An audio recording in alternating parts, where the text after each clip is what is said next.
Nabi itu waktu ingin menyampaikan wahyu, setan ikut-ikut sehingga campur Nabi sampai mengucapkan kalimat itu. Sehingga setelah itu Nabi kan sujud. Bersama itu orang-orang kafir ikut sujud. Karena apa?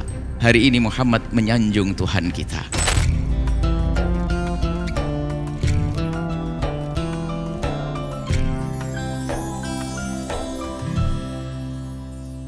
Ma arsalna min qablika min rasulin wala nabiyyin.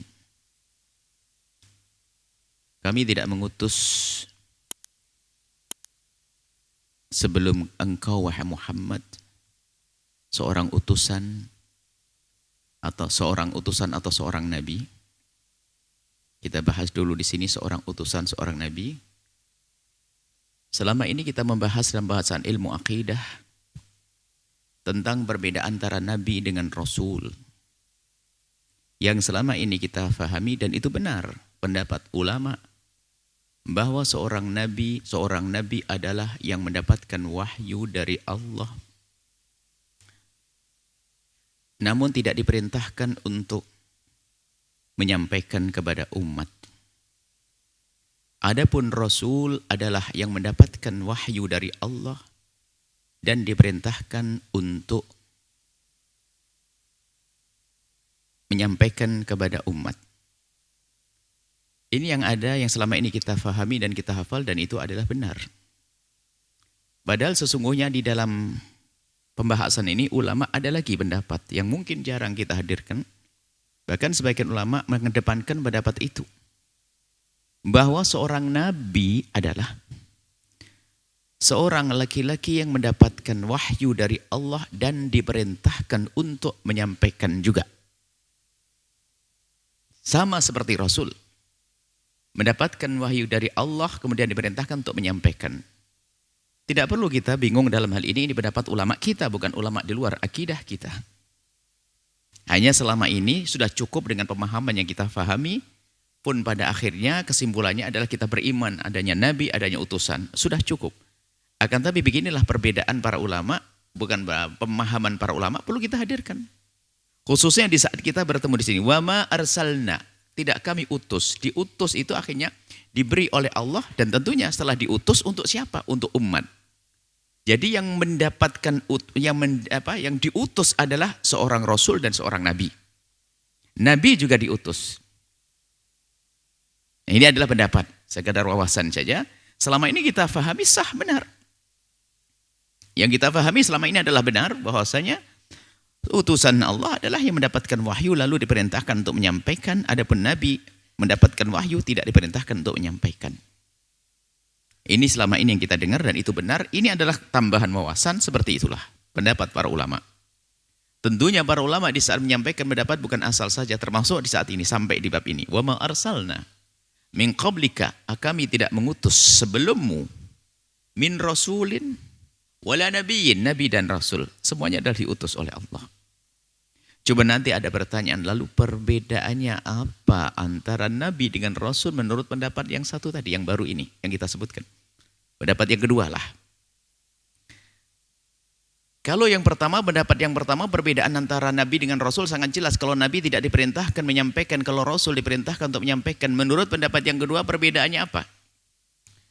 Seorang nabi adalah mendapatkan wahyu dan diperintahkan untuk menyampaikan, tapi disebutkan bahwa syariatnya nabi tidak menghapus syariat utusan Allah, rasul. Jadi biasanya nabi diutus mendapatkan wahyu untuk mengukuhkan nabi yang ada, rasul yang ada saat itu. Bukan menghapus. Agar tapi antara rasul dengan rasul menghapus. Syariatnya menghapus, kecuali masalah akidah. Tidak akan ada perbedaan. Ada syariat Nabi Isa berbeda dengan syariat. Ada syariat Nabi Musa yang dihapus, ke atas juga demikian Nabi Ibrahim. Tapi kalau Nabi tidak menghapus, seperti dalam kisah Nabi Musa ada Harun. Harun dianggap sebagai Nabi, akan tapi syariatnya Nabi Harun, wahyu yang diberikan Nabi Harun tidak menghapus syariatnya Nabi Musa. Bahkan mendukung. Ini adalah perbedaan sekedar wawasan saja. Yang jelas mereka adalah orang-orang mulia yang dipilih oleh Allah Subhanahu wa Ta'ala. Ini sekedar wawasan tentang perbedaan antara nabi dengan rasul. Lalu kita lanjutkan. Illa idza tamanna alqa syaitanu fi umniyatihi. Tidak ada seorang nabi atau utusan Allah yang mendapatkan wahyu kecuali idza tamanna, di saat sang nabi itu membacakan wahyu, menyampaikan wahyu, alqa syaitanu fi umniyatihi, syaitan akan, alqa itu artinya seperti melemparkan, kalau ilqaul kalimat menyampaikan, atau setan mau ikut-ikut. Ikut-ikut mengganggu dengan modelnya, kebiasaannya, waswisu fi sudurin nasi. Mengganggu setan ikut-ikutan fi umniyatihi, di dalam bacaannya seorang nabi tersebut. Di dalam bacaannya. Nah, bersama ayat ini ada satu riwayat yang membahayakan sekali jika tidak dicermati, dinisbatkan kepada baginda Nabi, yaitu kisahul gharanik. Kisah gharanik. Gharanik itu adalah berhala-berhala.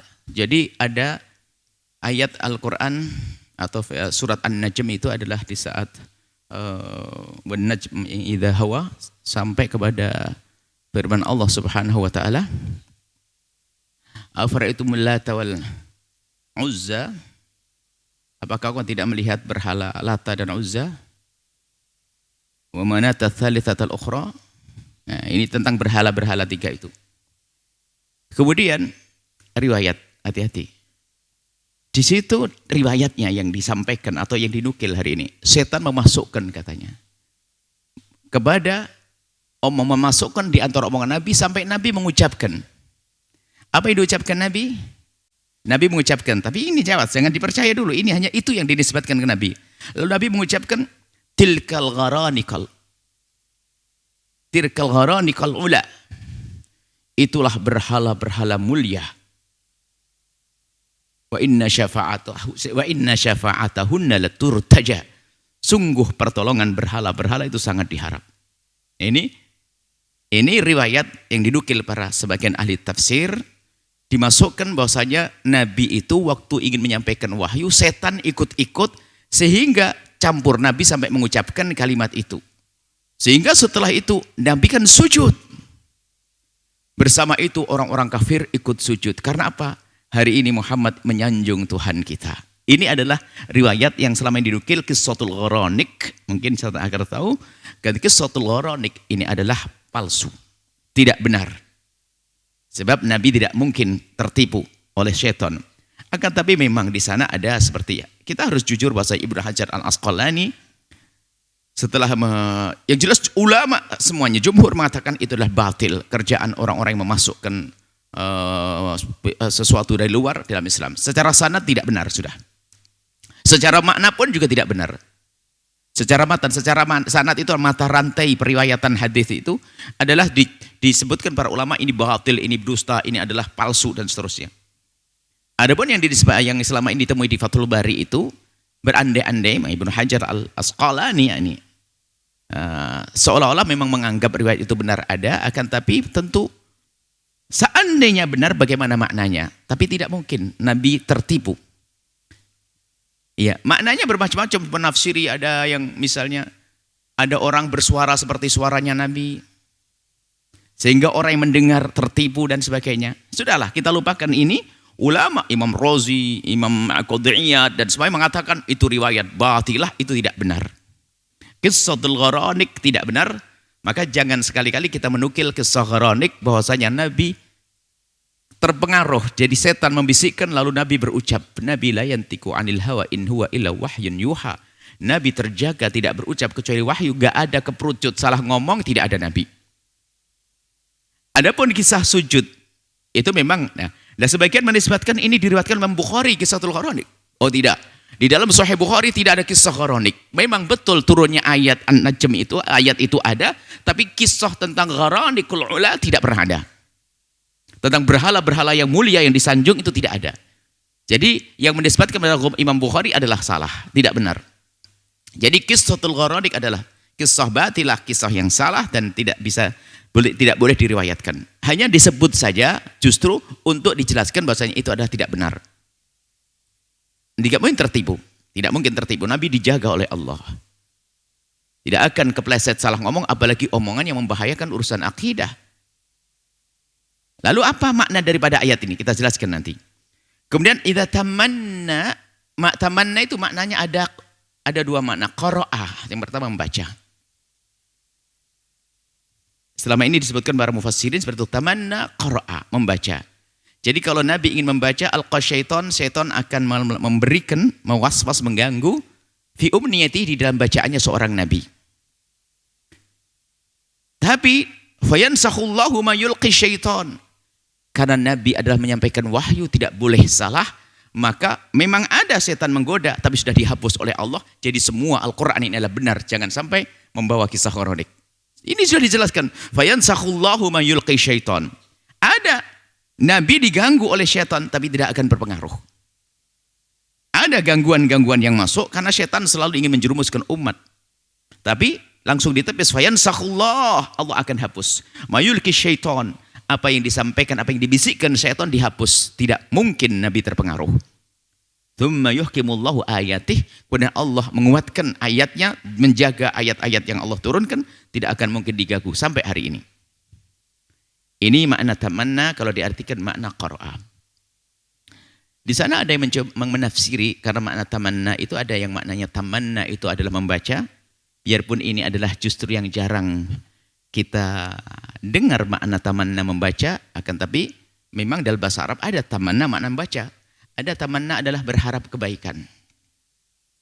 Tamanna, ya tamanna, berharap. Kalau dimaknai berharap kebaikan juga sah saja. Idza tamanna, di saat Nabi mengharap kebaikan, di saat menyampaikan wahyu dari umat, alqa syaitanu fi umniyati, setan itu ingin mengganggu agar harapan-harapan Nabi ini adalah tidak terwujud. Sehingga apa? Membisikkan di umat dengan kesesatan, mengganggu umat dengan kesesatan, agar harapan Nabi ini tidak terwujud. Ini sah dimaknai semacam itu. Jadi memang Nabi mengajak kepada kebaikan, bukan Nabi mengajak kemuliaan. Setan ngajak kemana coba? Ngajak ke tidak baikan. Ada firman Allah ngajak kebaikan, setan ngajak ke tidak baikan. Selalu begitu. Dan selalu begitu, tidak ada hentinya.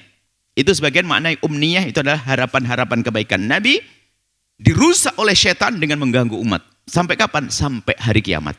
Sampai hari ini pun lihat, setan tetap mengganggu umat Nabi Muhammad. Maka nanti di ayat terakhir akan selamat yang kuat pegangannya dengan Nabi, selamat yang tidak akan sesat. Wallahu alimun hakim. Allah Maha tahu dan Maha bijak. Tidak ada yang salah setelah itu. Memang begitu. Allah izinkan setan untuk bisikan, tapi setelah itu akan dipangkas.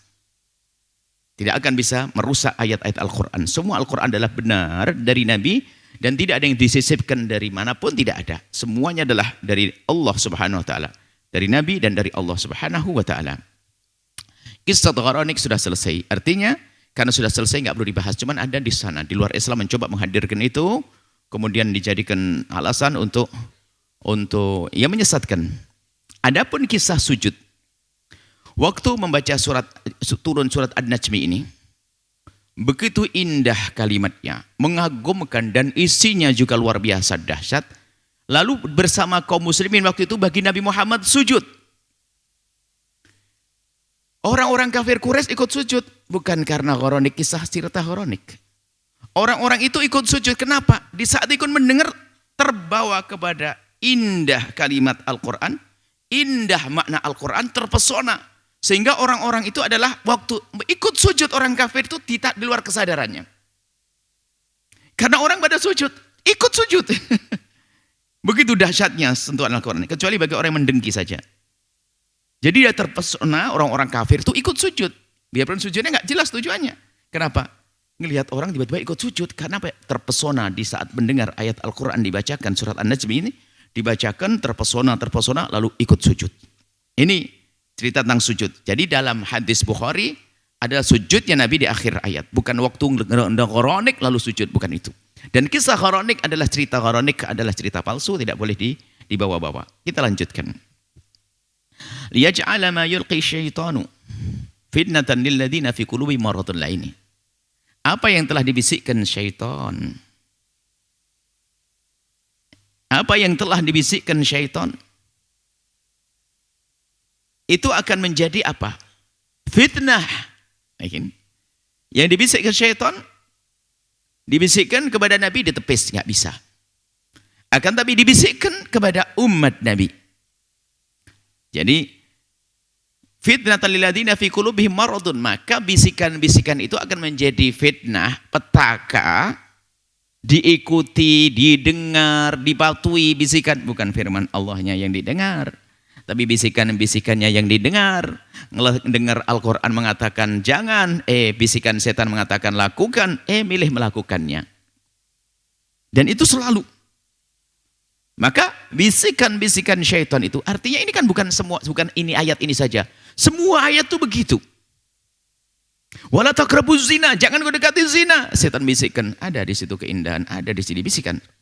Jangan kau makan riba, bisikan setan yang berbeda. Terus begitu. Jadi al-qasyaitanu, setan akan selalu membisikkan di telinga-telinga, di hati-hati, yuwaswisu fi sudurin nas. Akan membisikkan di hati manusia. Yang kebawa fitnah bisikan ini siapa? Fi qulubihim maradun. Yang hatinya ada sakit, ada kemunafikan di dalam hatinya. Ada kekeroposan iman di dalam hatinya. Ada prasangka buruk kepada Allah dan Rasulnya. Hati yang rusak, sakit. Wal qasiyati qulubuhum, hati yang keras karena kesombongan. Kalau kita membaca hati keras itu bukan semata-mata serta-merta hati keras. Sebabnya satu adalah sombong. Hati keras sebabnya sombong sehingga tidak bisa melihat kebenaran. Dan ini terjadi kepada pelanggaran pertama makhluk Allah adalah kisah sombongnya iblis. Kisah sombongnya iblis. Di saat berada di sorga disuruh sujud, wa idh qulna lil malaikati isjudu li Adam fasajadu ila iblis, sombong. Yang sombong itu nanti akan membuahkan penyakit lagi namanya dengki, benci. Jadi kisah pertama dosa yang dilakukan bersama adalah iblis waktu masih berada sebelum turun. Kemudian di muka bumi ada perkejahatan pertama dilakukan, sebabnya adalah juga sombong yang sudah beranak menjadi ada dengki. Kisah Qabil dan Habil sampai membunuh saudaranya. Itu kisah kejahatan di muka bumi pertama. Karena ada kesombongan dan ada kedengkian. Maka hari ini kalau kita tidak pandai memangkas benci dan dengki, maka akan terjadi kerusakan. Di rumah pun ada keributan, rebutan waris. Karena ada kesombongan dan dengki tadi. Kisah kejadian manusia, kejahatan manusia pertama adalah yang terjadi pada dua bersaudara Qabil Habil. Yang satu dizalimi, yang satu zalim. Nah ini.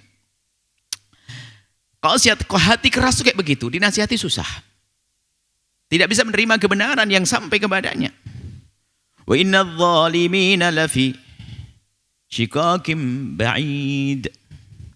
Orang-orang zalim itu dalam orang-orang zalim tadi. Zalim di sini bukan sekedar zalim sederhana, tapi zalim di dalam urusan keimanan. Zalim kepada Nabi, zalim kepada kebenaran, zalim kepada yakni zalim dimaknai kekafiran. Zalim di sini kekafiran. Pengingkaran kepada kebenaran. La fi syiqaqin ba'id, syiqaq itu perselisihan. Ba'id yang jauh. Kalau syiqaqin qaribin bisa dipertemukan. Tapi ba'id enggak mungkin dipertemukan, jauh. Jangan harap mempertemukan. Ini akidah yang berbeda bagaimana dipertemukan, enggak mungkin. Mau ada program menyamakan agama, enggak ketemu wong syiqaqim ba'id kok mau dipertemukan, enggak bisa. Kita pahami itu berbeda, bagaimana kita menyikapi perbedaan, itu baru benar. Bukan menyamakan. Sudah syiqaqim ba'id. Perbedaan yang jauh, bukan syiqaqim qarib. Jadi dengan mereka yang zalim dengan kekafiran, sehingga kerjaan fitnah Nabi, malsukan, bermacam-macam. Ayat Al-Quran. Menfitnah, menafsiri dengan semuanya sendiri. Jadi kalau fi qulubi maradun, itu bisa saja orang beriman. Wal qasiyah juga bisa saja orang beriman memang. Dari orang beriman yang hatinya sakit, lihat. Lebih mengikuti fitnah. Lebih mengikuti adalah sesuatu yang menjadikan hatinya kotor. Ada hatinya kotor. Sehingga yang dipilih adalah bukan sesuai dengan kebenaran. Hati kotor lebih senang yang tidak baik. Padahal dia seorang mukmin. Fi qulubihim maradun. Bisa saja di dalamnya adalah makna kemunafikan. Wal ya'lamal ladzina utul ilma. Dan juga di sini maksudnya fitnah itu ujian. Bisikan-bisikan itu adalah ujian. Orang yang hatinya lemah, kotor, ngikuti. Atau langsung dibalik, yang ngikuti berarti hatinya nggak benar. Gitu saja. Yang mudah mengikuti bisikan-bisikan hatinya adalah tidak benar, hatinya kotor. Atau yang hatinya kotor lah yang akan mengikuti. Tapi yang hatinya bersih, punya ilmu, keyakinan yang benar ini. Ini jadi, itu sebagai ujian. Fitnah itu ujian. Yang diilqa, yang disampaikan, yang dibisikkan setan itu ujian. Orang yang punya hati keras, hati kotor, hati sakit, ngikuti dia. Tapi ini, وَلْيَعْلَمَ الَّذِينَ أُوتُوا الْعِلْمَ. Kalau orang-orang yang punya ilmu, bahasanya annahu al-Quran al-haq bir-rabbika. Al-Quran itu dari Allah, tidak perlu diragukan lagi. Tapi lihat, hati kotor membisikkan, masa Al-Quran kok begini? Asatirul awwalin.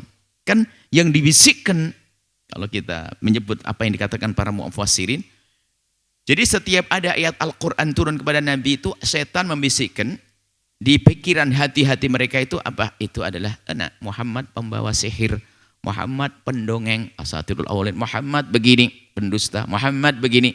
Itu yang dibisikkan. Lah orang-orang yang hatinya kotor ikut, tapi yang hatinya adalah benar, punya keyakinan yang benar, selamat nih.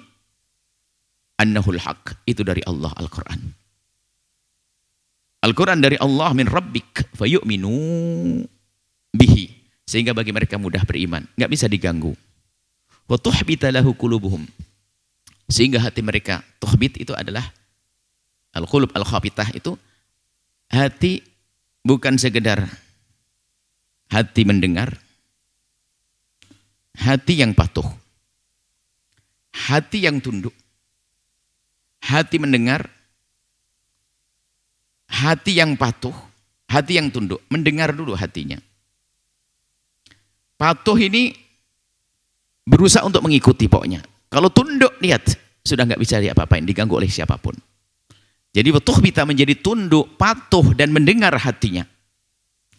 Khusyuk kepada firman Allah. Kalau saya firman Allah, sama'an wa ta'atan. Mendengar dulu. Hatinya mendengar firman Allah. Kemudian berusaha untuk mengikutinya. Sehingga di saat seberat apapun dia akan mudah patuh, mudah tunduk kepada firman Allah Subhanahu wa taala. Wa innallaha lahadil ladzina amanu. Sungguh Allah adalah pemberi petunjuk kepada orang-orang yang beriman. Ila siratim mustaqim, kepada jalan yang lurus, jalan yang benar menuju kemuliaan, menuju surga Allah Subhanahu wa taala. Artinya begitulah ini ujian. Jadi dalam perjalanan hidup kita, mulai pada zaman Nabi ada ujian. Ujiannya berat pada zaman Nabi, biarpun mendengar firman Allah langsung dari lisan Nabi, tapi tantangannya juga orang-orang yang membangkang kelas tinggi juga.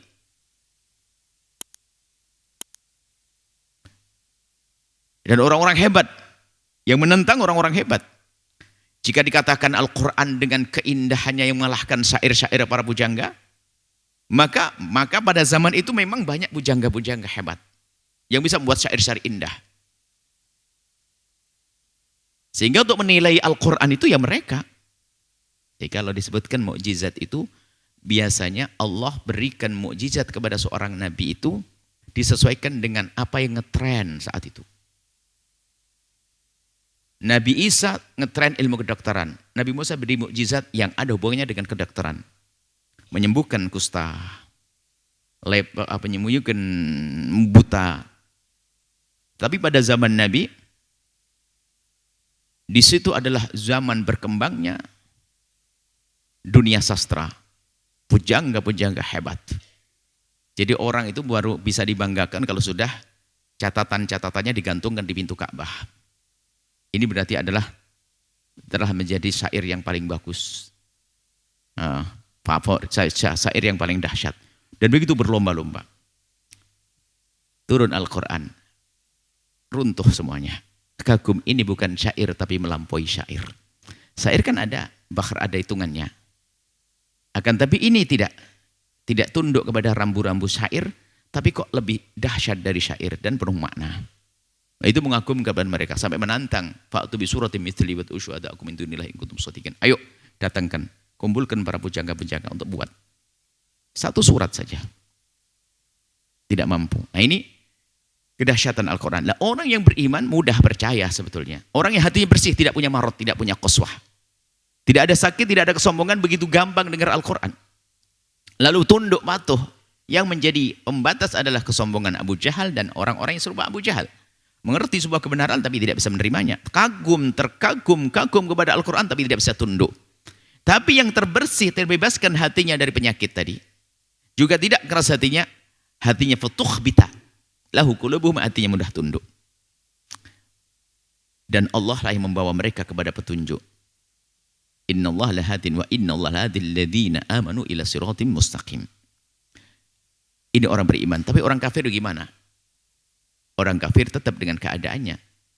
Selagi dia belum menghilangkan penyakitnya, belum menghilangkan kesombongannya, kekerasan hatinya, dia tetap wala yazalu alladzina kafaru fi miryatin minhu. Terus menerus. Orang-orang kafir terus menerus itu bukan terus menerusnya orang kafir saat itu. Iya, orang kafir saat itu terus menerus juga dalam pembangkangannya. Kemudian juga kisah orang kafir terus menerus sampai hari kiamat nanti kisahnya kayak gitu. Terus menerusnya bukan orang yang ada pada saat itu. Terus menerus keadaan orang kafir itu fi miryatim minhu, tetap dengan gaya meragukan. Baik secara sesungguhnya atau meragukan karena kesombongannya, membuat orang ragu seperti Abu Jahal. Fi miryatim minhu, kepada apa? Minhu, meragukan. Minhu sebagian ulama mengembalikan dhamir hu ini kepada baginda Nabi, meragukan Nabi Muhammad. Sebagian mengembalikan kepada Al-Quran. Ya. Fi miryatin minhu, meragukan Al-Quran, meragukan baginda Nabi. Hatta ta'tiyahumus sa'atu, sampai datang kiamat baghtatan, mendadak. Jadi sa'ah ini para ulama memaknai dua kiamat itu. Pertama kiamat kubro. Kiamat kubro nanti di saat bumi ini diporak-porandakan, gunung berhamburan, laut dimuntahkan, semua yang bernyawa akan dimatikan, tiupkan trompet yang pertama, kemudian ditiupkan trompet yang kedua, dan bumi akan dirubah oleh Allah menjadi bumi yang berbeda, bumi yang putih dan tidak ada tapal batas, tidak tahu kita dari mana dan akan kemana. Itulah hari kiamat tiba. Itu kiamat kubro. Dan kiamat kubro ada tanda-tandanya, alamat. Tapi ada kiamat suhro.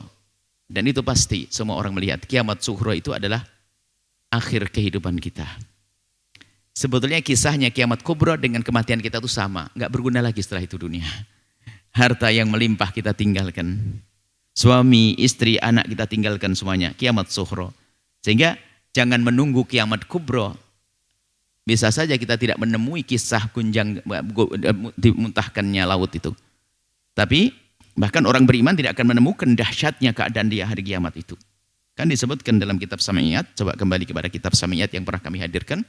Orang-orang beriman itu sebelum gunung dihamburkan, laut dimuntahkan dan seterusnya, sebelum keadaan kiamat yang dahsyat yang pernah kita dengar ceritanya itu terjadi, Allah akan meniupkan angin lembut sejuk masuk ke rumah-rumah orang yang beriman dan meninggal saat itu, sehingga mereka tidak pernah merasa ketakutan dengan keadaan hari kiamat. Nah ini.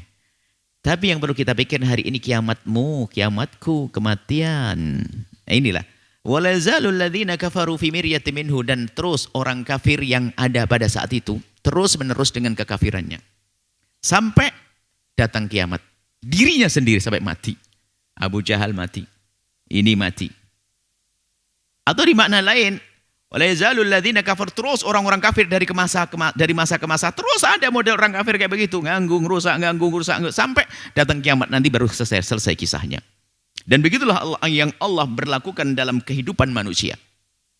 Tinggal Anda pilih menjadi mana? Apakah kita memilih menjadi orang yang lilladzina fi qulubihim maradun, atau kita menjadi orang yang ulul ilmi yang mengatakan annahul haqqu? Anda pilih dua pilihan. Anda pilih yang mana? Kan begitu. Tentunya khusnudan kami yang menghadiri tempat-tempat mulia semacam ini tentu bukan milih bersama golongan-golongan orang-orang yang dolim, tapi milih bersama golongan orang-orang yang beriman. Ya'tiyahum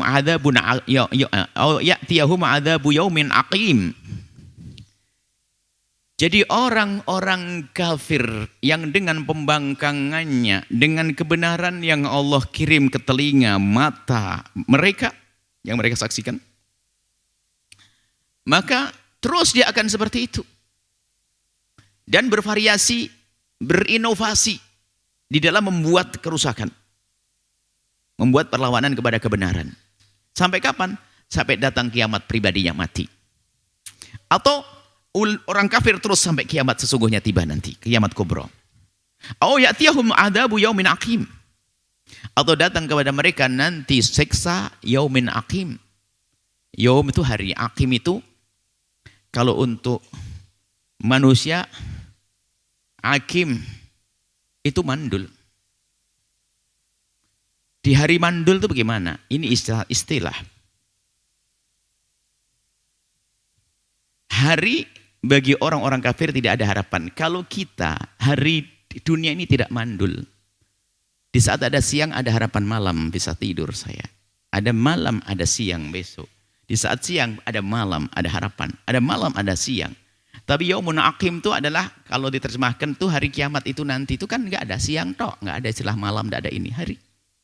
Jadi satu model.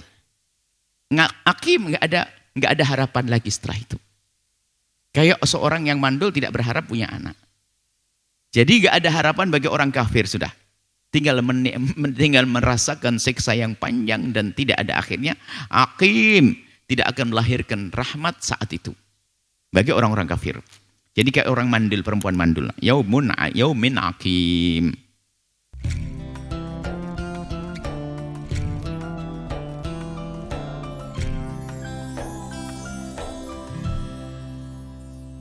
Sahabat Al-Bahjah TV, setelah menyaksikan video ini, jangan lupa bersolawat kepada baginda Nabi Muhammad. Shollu ala Nabi Muhammad. Allahumma sholli alaihi wa ala alihi wa sahbihi.